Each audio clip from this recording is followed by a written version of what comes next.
할렐루야. 오늘 은혜 받으실 말씀은 마가복음 9장 30절로 32절의 말씀이 되겠습니다. 이제 다 같이 봉독하시겠습니다. 그곳을 떠나 갈릴리 가운데로 지나일세 예수께서 아무에게도 알리고자 아니하시니 이는 제자들을 가르치시며 또 인자가 사람들의 손에 넘겨져 죽임을 당하고 죽은 지 3일 만에 살아나리라는 것을 말씀하셨기 때문이더라. 그러나 제자들은 이 말씀을 깨닫지 못하고 묻기도 두려워하더라. 아멘. 저는 지금 우리 같이 봉독하신 마가복음 9장 30절로 32절의 말씀을 가지고 참제자의 길 두 번째 시간, 낮아지고 화목하라 라는 제목으로 같이 은혜를 나누고자 합니다. 제목 같이 한번 따라 하실까요? 참제자의 길, 낮아지고 화목하라. 옛날에 저희가 어렸을 때 TV 방송국이 24시간 방송하지를 않고 절전 이런 것 때문에 오후에는 TV 방송을 안 하다가 한 5시, 6시쯤에 그때부터 방송이 시작이 되면서 정규 방송이 시작될 그 찰나에 화면이 한꺼번에 탁 나오질 못하고 중간중간에 끊어지기도 하고 나오기도 하고, 그래서 그 시간을 가리켜서 화면 조정 시간, 이제 휴식기를 지나서 본 방송을 하기 전에 화면 조정 시간이라는 게 있어서 영상과 함께 음악이 나왔던 그런 때가 있었습니다. 그때를 아십니까 하는 추억의 옛날 그 시절 말씀을 드립니다만, 일종의 마가복음 또 누가복음 마태복음에서 정중앙에 위치한 지금 예수님의 고난 예고, 화요일 날 말씀을 드렸습니다만은 이제 갈릴리 사역, 전반부의 갈릴리 사역이 마무리가 되고 후반부 예루살렘에서 고난과 십자가를 지시기 위해서 가시기 직전의 그 중간 상황에서 이제 능력 있는 하나님의 아들로서의 그 사역은 이제 끝나고 고난과 십자가의 그 길, 완전히 장면이 바뀌는 그 상황에서 일종의 화면 조정 시간이 바로 이 3차례에 걸친 예수님의 고난 예고라고 할 수가 있습니다. 8장 31절에서 예수님께서 1차 고난 예고를 하셨는데도 또 하셔야 했습니다. 그 이유는 복잡하지가 않습니다. 왜냐하면 제자들이 알아듣지 못했기 때문에 그렇습니다.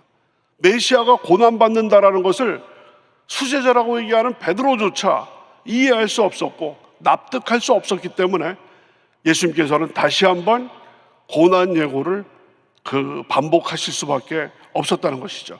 갈릴리에서 예루살렘으로 들어가시면서 두 번째 고난 예고를 하시는데요, 화요일 날 말씀드렸듯이 이 마가복음의 1차, 2차, 3차 고난 예고를 하시자마자 지난 시간에 살펴본 것처럼 제자 베드로가 오해해서 실패를 하고 그것을 바로잡는 제자에도 가르침, 그래서 1, 2, 3으로 예수님의 고난 예고, 제자들의 실패, 그리고 예수님의 제자에도 가르침, 이게 그대로 오늘 2차 고난 예고에도 똑같은 그 패턴이 반복되고 있고, 심지어는 내일 살펴볼 3차 순환 예고 그 다음에도 똑같은 순서로 반복이 되고 있습니다. 3~4번, 마가복음에 3~4번이 많이 나옵니다. 그 중에서 대표적인 것이 바로 제자에도 가르침, 참 제자가 가는 길, 이게 이제 그 마가복음의 아주 중요한 주제 중에 하나가 된다고 많은 성경학자들은 지적하고 있습니다. 그러면 오늘 두 번째 뭉치, 예수님의 2차 순환 예고의 그 내용을 살펴보도록 하겠습니다. 먼저 예수님의 2차 고난 예고를 보도록 하겠습니다. 마가복음 9장 30절 31절입니다. 시작.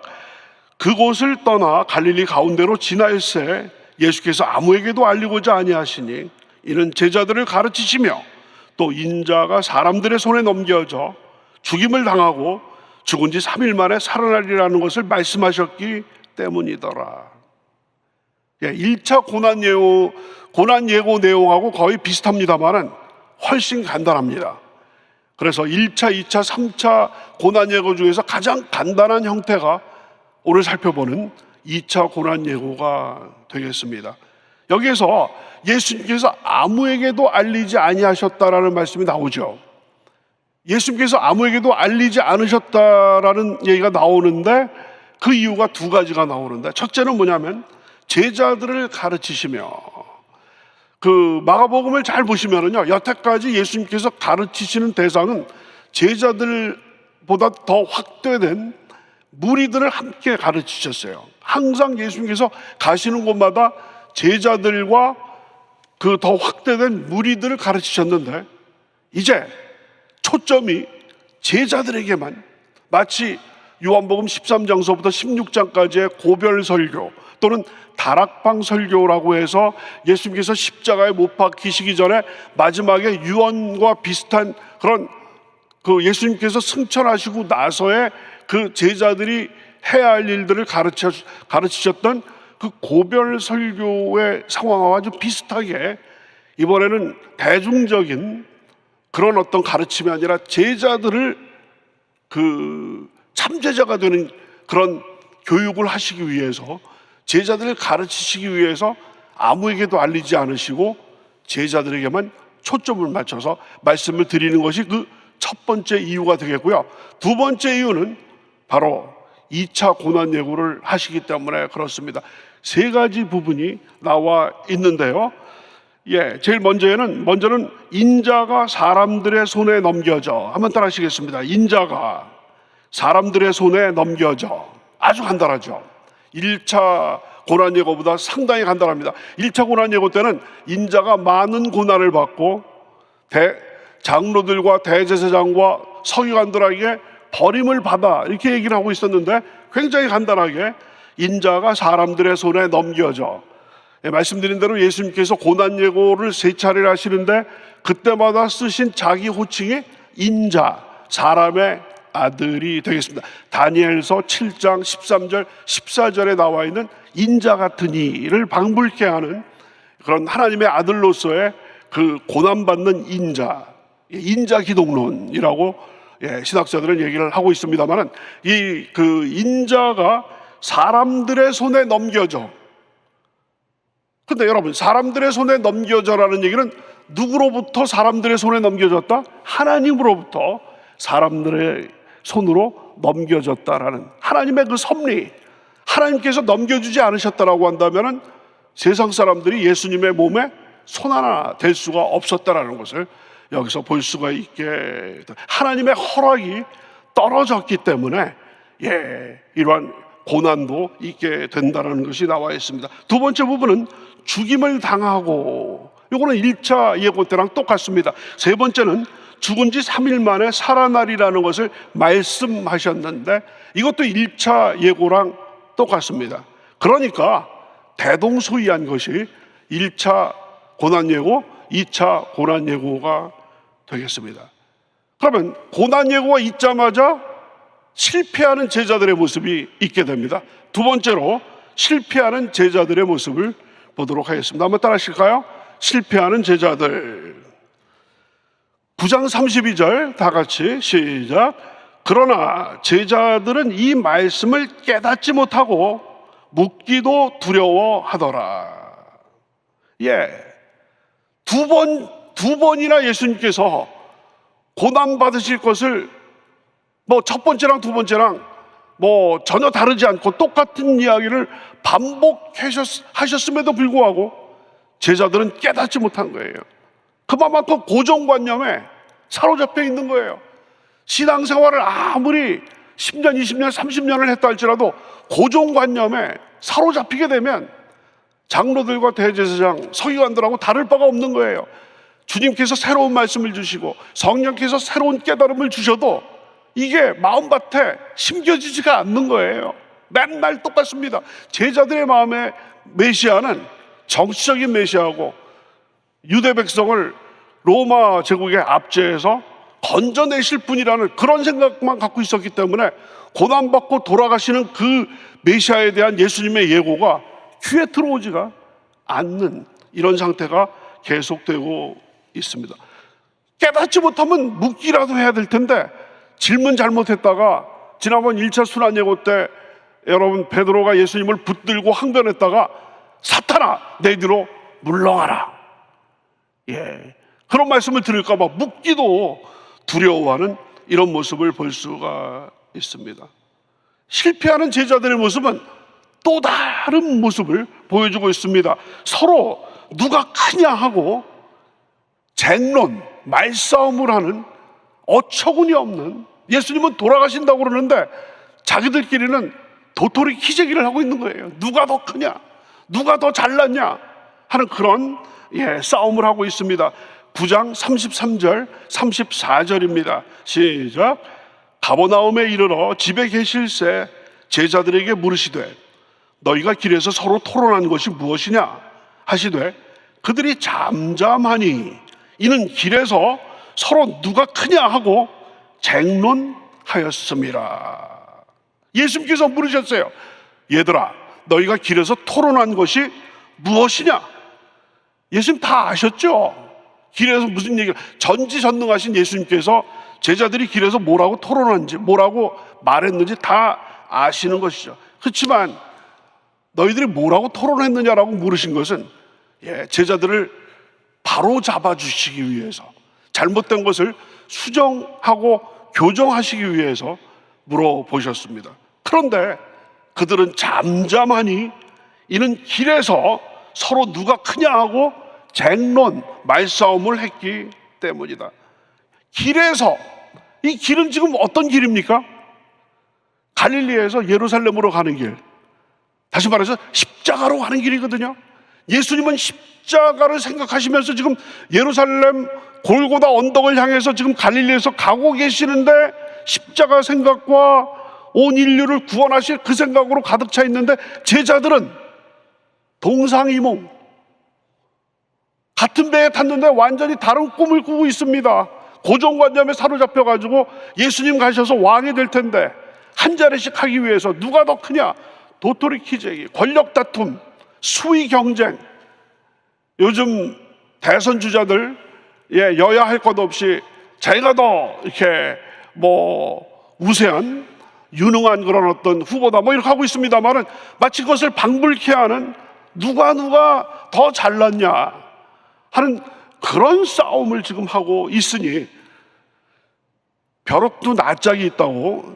그래도 아무리 깨닫지 못하는 제자들이지만 예수님께서 너희가 그 노중에서 길가에서 토론한 것이 뭐냐라고 했을 때 꿀먹은 언어장인, 말 조심해야 되겠죠.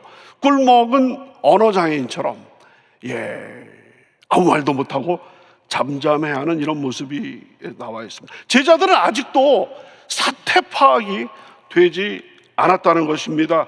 여전히 예수님께서 예루살렘을 가시는 것은 가시관을 쓰시고 십자가에 못 박혀 돌아가시려는 것이 아니라 왕위를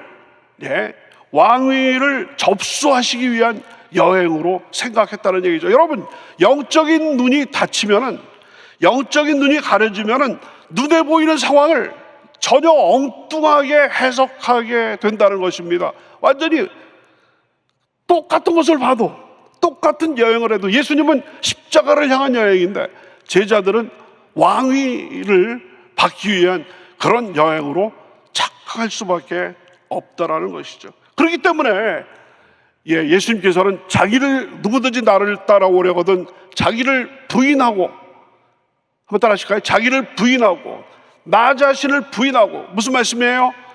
사람의 일을 생각하지 않고 하나님의 일을 생각하는, 먼저 그의 나라와 그의 일을 구하는 것이 바로 자기를 부인하는 거거든요, 예수님께서 말씀하신. 근데 그 거꾸로 자기를 부인하지 않고 자기를 과시하고 자기를 홍보하고 자기를 PR함으로써 누가 더 크냐 해서 그보다 더 우위를 선점하려는 이런 모습을 제자들이 하고 있다라는 것이죠. 선입관, 고정관념이라는 게 신앙에서도 얼마나 무섭나 하는 것을 이 제자들의 행태를 통해서 우리는 여실히 볼 수가 있다는 것이죠. 자기가 보고 싶어 하는 것만 보는 거죠. 자기가 영적인 편식, 편광 렌즈를 쓰면 그것에 맞는 빛만 투과가 되는 거거든요. 자기들의 보고 싶은 것만 보게 되는 거거든요. 제자들의 모습이 이랬습니다. 그래서 예수님께서는 세 번째로 제자의 길을, 참제자가 가는 길, 제자의 길을 가르치시는 모습을 볼 수가 있습니다. 한번 따라 하실까요? 제자의 길 가르치심. 마치 1차 순환예고 때, 1차 고난예고 때 예수님께서 고난예고를 했을 때 베드로가 예수님을 붙들고 꾸짖었죠. 그때 예수님께서 그것을 바로 잡아주셨죠. 내가 사탄아 내 뒤로 물러가라 하면서 내가 하나님의 일을 생각하지 않고 사람의 일을 생각하는도다 하면서 누구든지 나를 따라오려거든 자기를 부인하고 자기 십자가를 지고 나를 따를 것이니라라는 그 유명한 제자의 도를 가르쳐 주셨죠. 이번에도 똑같이 제자들이 깨닫지 못하고 질문도 못하고 심지어는 그 십자가에 가는 길에서 서로 누가 크냐라고 도토리 키재기 논쟁을 벌였을 때 주님께서 이제 참제자의 길을 가르쳐 주시는 그런 모습을 보여주고 있습니다. 먼저 첫째가 되려면, 너희들이 지금 첫째가 되려고 막 그러는데 첫째가 되려면 무사람을 섬기는 자가 되어야 된다. 한번 따라 하시겠습니다. 첫째가 되려면 무사람을 섬기는 자가 되라라는 그런 말씀을 주십니다. 마가복음 9장 35절입니다. 다 같이 시작. 예수께서 앉으사 12제자를 불러서 이르시되 누구든지 첫째가 되고자 하면 무사람의 끝이 되며 무사람을 섬기는 자가 되어야 하리라 하시고, 거기 보시면 앞부분에 예수께서 앉으사, 여러분 신약시대 때 가르치시는 랍비들이 가르칠 때의 그 자세는 앉아서 가르치게 되어 있습니다. 마태복음 23장에도 나와 있고 또 산상설교에서도 예수님께서 산에 올라가서 앉으셔서 가르치셨고, 여기서 예수께서 앉으사 12제자를 불러서 이르시되, 이 세팅은 그 마태복음 5장 1절의 산상설교의 세팅하고 똑같습니다. 앉으셔서 제자들을 부르셨어요. 이 얘기는 뭐냐면 본격적인 가르침이 시작되었다. 마치 산상설교를 방불하는 그러한 제자도의 가르침이 시작됐다는 것을 보여주고 있습니다. 그러면서 여기서 뭐라고 말씀하십니까? 하나님의 나라의 서열, 지금 누가 크냐? 수위 경쟁을 지금 하고 있지 않습니까? 하나님의 나라의 그 서열은 세상과 완전히 거꾸로다.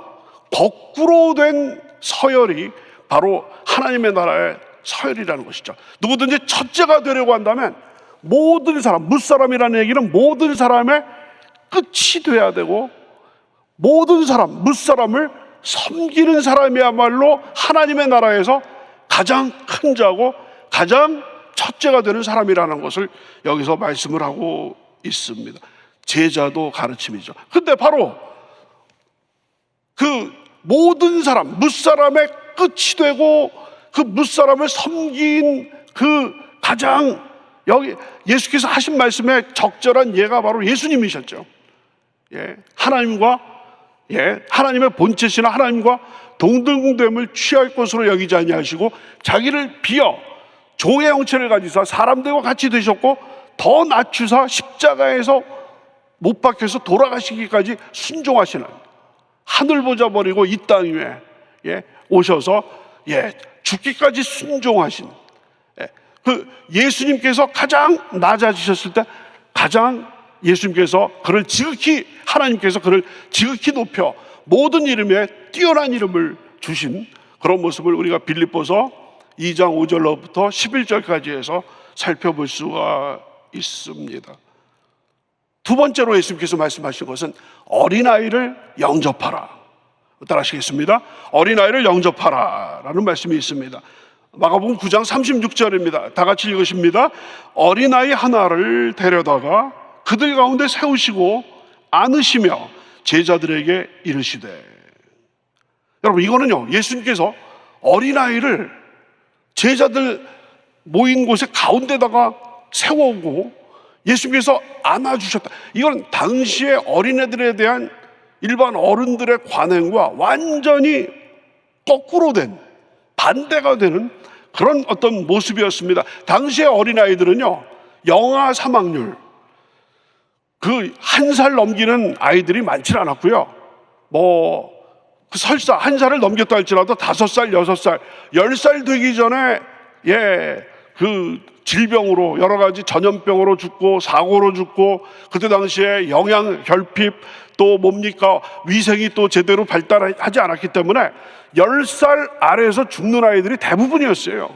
그리고 그때 당시에는 산하 제한 이런 것들도 없었고, 가족 계획 이런 것들도 없었고, 게다가 일부 일처제도 없었기 때문에 그냥 마음대로 아이들 낳고, 그런 애들이 또 다 죽고 그러니까 어차피 죽을 아이들 정주지 말자. 그래서 오히려 가축들, 닭은 그래도 날마다 달걀을 낳고, 또 소는 우유를 또 이렇게 생산해 내는데, 아이들은 이건 천덕꾸러기다 해가지고 가축보다도 더 홀대를 받고 천시를 받는 것이 어린아이들이었습니다.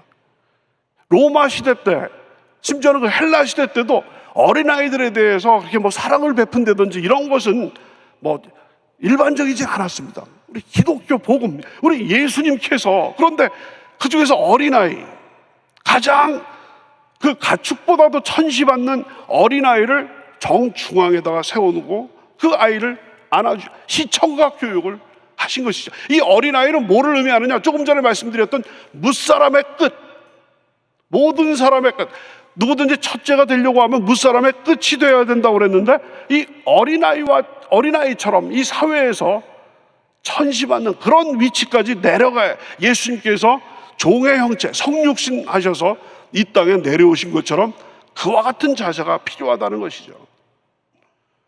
그래서 예수님께서 이 어린아이를 영접하라 라는 그런 말씀을 하십니다. 마가복음 9장 37절입니다. 다 같이 시작. 누구든지 내 이름으로 이런 어린아이 하나를 영접하면 곧 나를 영접함이요, 누구든지 나를 영접하면 나를 영접함이 아니요 나를 보내신 이를 영접함이니라. 그래서 말씀드린 대로 그때 당시 어린아이는 가장 값이 없었던, 가축보다도 더 홀대받았던 그런 어린아이를 영접하면, 어린아이를 영접하면 그게 바로 다 예수님을 영접하는 것이고, 예수님을 영접하는 것이 곧 나를 보내신 하나님을 영접하는 것이다. 그러니까 교회 내에서 지극히 여기서 어린아이라는 것은 나이가 어리다는 그런 의미도 있지만, 사회적인 어떤 영향력이라든지 경제적인 영향력이 바닥 수준에 있는 이런 사람들을 가리키는 거예요. 무사람의 끝, 이런 사람들을 영접하고 배려하고 아끼고 돌보고 섬기는 것, 이것이야말로 하나님의 나라에서 첫째가 되는 길이다라는 말씀을 여기서 해 주시는 것이죠. 예수님께서 마태복음 25장 40절에서도 양과 염소의 심판 비유에서 이런 말씀을 하셨습니다. 너희가 여기 내 형제 중에 지극히 작은 자 하나에게 한 것이 곧 내게 한 것이니라. 내 형제 중에서 지극히 작은 자 하나에게 한 것이 곧 내게 한 것이다. 어린아이를 영접하면 나를 영접하는 것이다. 딱 들어맞는 그런 말씀이 되겠습니다. 더 나아가서 이 어린아이와 똑같은 나를 믿는 자 중에서 지극히 작은 자 하나를 실족하게 하는 자는 하나님의 심판을 받을 것이다 라는 말씀이 나와 있습니다. 9장 42절입니다. 다 같이 시작. 또 누구든지 나를 믿는 이 작은 자들 중 하나라도 실족하게 하면 차라리 연자 맷돌이 그 목에 매여 바다에 던져지는 것이 나으리라 라고 하고 있습니다. 나를 믿는 이 작은 아이, 나를 믿는 이 작은 자들, 이게 바로 조금 전에 예수님께서 말씀하신 어린 아이들입니다. 우리 공동체 내에서, 교회 내에서, 우리 그리스도, 우리 지구역 내에서, 우리 소교구, 우리 대교구 내에서 지극히 작게 보이는 그런 분들을 영접하는 것이고, 예수님을 영접하는 것이고, 그 예수님을 영접하는 것이 하나님을 영접하는 것인데, 반대로 영접하지 않고 그들을 실족하게 해서 실망하게 하고 상처받게 하고 그들이 떠나가게 한다라고 한다면은, 그렇게 하느니 차라리 연자 맷돌, 큰 곡식을 가는 맷돌을 목에 달아서 바다에, 그때 당시에 로마 제국주의자들과 또 시리아 제국주의자들이 그 기원전 BC 2세기 때부터 시작됐던 그 마카비 혁명, 유다 마카비 혁명, 그 열심당원들을, 그 우리식으로 말하면 일제강점기의 독립투사들을 잡아서 처형하는 방법이 목에다가 연자 맷돌을 달아가지고 깊은 바다에 던지는, 마치 그 절두산에서 그 초기 우리 가톨릭 신자들을 참수했던 것처럼 바다에서 던지는 이런 거가 이제 여기에 역사적인 배경이 되고 있는데요. 그 차라리 죽임을 당하는 것이 낫다라고 하면서 계속해서 지금 연결이 되는 것이, 누구든지 첫째가 되려고 하면 무사람의 끝이 되어야 되고, 무사람을 섬겨야 되고, 그 끝에 해당되는 사람들이 어린아이고 나를 믿는 작은 자 중에 하나인데, 그들을 섬기는 것이야말로 가장 크게 되는 것이다라고 말씀하면서 마지막으로 소금을 두고 서로 화목하라라는 말씀을 하고 있습니다. 한번 따라 하시겠습니다. 소금을 두고 서로 화목하라. 9장 50절입니다. 다 같이 읽습니다. 시작. 소금은 좋은 것이로되 만일 소금이 그 맛을 잃으면 무엇으로 이를 짜게 하리요. 너희 속에 소금을 두고 서로 화목하라 하시니라. 한번 따라 하시겠습니다. 너희 속에 소금을 두고 서로 화목하라. 여러분, 그 소금 언약이라는 말이, 한번 따라 하십니다. 소금 언약, 역대하 13장 5절에도 나옵니다만은, 중동 지방에 요즘 젊은이들은 여러분 다이아몬드 반지를 교환하면서 그 변치 않는 다이아몬드 같이 우리의 사랑도 변치 말자 하면서 뭐 약혼이라든지 아니면 프로포즈 할 때 다이아몬드 반지를 뭐 교환합니다만은, 그때 당시에 신약 시대 때는 소금, 변하지 않는 소금을 두고 언약을 맺는 겁니다. 변치 않는 소금처럼 우리도 변치 말자라는 것이 소금 언약. 역대하 13장 5절에서는 야훼 하나님께서 그의 백성들과 소금 언약을 맺는 이런 얘기가 나오게 되죠. 그래서 소금을 두고 화목하라. 오늘의 결론이에요. 예수님께서 고난 예고를 하셨을 때 제자들은 서로 다퉜죠. 서로 싸웠어요. 왜요? 누가 더 높냐? 그때 예수님께서 가장 높은 자는 가장 낮은 자다라고 말씀을 하셨고, 싸우지 말고 소금을 두고 화목하라. 너희들은 동역자들이다. 하나님의 나라를 세우는 동역자들이기 때문에 서로 경쟁하지 말고 서로 화목하라. 참제자의 길. 여러분, 인간의 본능이라는 것은 더 가지려고 하고 더 누리려고 하고 더 높아지려고 하는 것이 인간의 본능입니다. 제자들도 마찬가지였어요. 그렇기 때문에 예수님께서 어떤 고난 예고를 할 때 그것을 이해하지 못했던 것인 거거든요. 오늘의 그 말씀, 참제자가 되는 길은 낮아져라. 한번 따라하시면 낮아져라. 그 다음에 섬겨라. 보잘것없는 자를 영접하고 배려하라. 화목하라. 그래서 오늘의 제목이 낮아지고 화목하라가 되겠습니다. 그래서 2차 순환예고는 오늘로서 이제 끝나게 되고, 내일 3차 고난예고가 계속 되겠습니다. 그래서 오늘 하루 동안 오늘 말씀처럼 낮아지고 지극히 낮은 자를 섬기고 또 화목해 하라신 구주의 말씀을 온 세상 널리 전하세 하시는 여러분과 저 되시기를 주님의 이름으로 축원합니다. 기도드리겠습니다. 아버지 하나님 감사합니다. 오늘 이 새 아침에 비록 코로나19 방역 조치가 4단계가 되어서 아버지 온 사회가 긴장 가운데 있습니다만은, 저희들에게 또 이렇게 귀한 시간을 허락하여 주셔서 말씀에 집중하게 하시고 또 기도하게 하시는 귀한 은혜를 주시니 감사합니다. 오늘 2차 고난 예고를 통해서 제자들이 실패하는 모습을 보였지만 주님께서 또 주옥 같은 제자에도 참 제자에 가야 할 길을 가르쳐 주심으로 말미암아 또한 우리에게 또 도전을 주심을 감사드립니다. 높아지려 한다면 낮아지게 하여 주시옵시고 지극히 낮은 자들, 우리 주변에 소외되고 또 특히 어려움 가운데 있는 분들을 돌보고 배려할 수 있도록 인도하여 주시고, 할 수만 있으면 너희는 모든 사람과 더불어 평화하라, 화목하라라고 말씀하셨사옵나니 화목해 하는 자, 화평하게 하는 자들이 다 되게 인도하여 주시옵소서. 아버지 하나님, 오늘 또 온라인을 통하여서 하나님께 예물 드린 손길들 기억하여 주시고 기도하시는 모든 것에 놀라운 은혜로 갚아 주시옵시고, 우리 모두 오늘 주님 앞에 예배 드리신 귀한 성도님들 기억하여 주셔서 목요일 이른 아침부터 아버지 밤에 잠자리에 들 때까지 시간 순간순간 인도하여 주셔서 영광 받아 주시옵시고, 아버지 하나님 붙잡아 주셔서 흑암의 세력 일절 틈타지 않도록 인도하여 주시옵소서. 모든 말씀 감사드리며 예수 그리스도의 이름으로 기도드렸사옵나이다. 아멘. 하늘에 계신 우리 아버지여, 이름이 거룩히 여김을 받으시오며 나라가 임하시오며 뜻이 하늘에서 이루어진 것 같이 땅에서도 이루어지이다. 오늘 우리에게 일용할 양식을 주시옵고 우리가 우리에게 죄 지은 자를 사하여 준 것 같이 우리 죄를 사하여 주시옵고 우리를 시험에 들게 하지 마시옵고 다만 악에서 구하시옵소서. 나라와 권세와 영광이 아버지께 영원히 있사옵나이다. 아멘.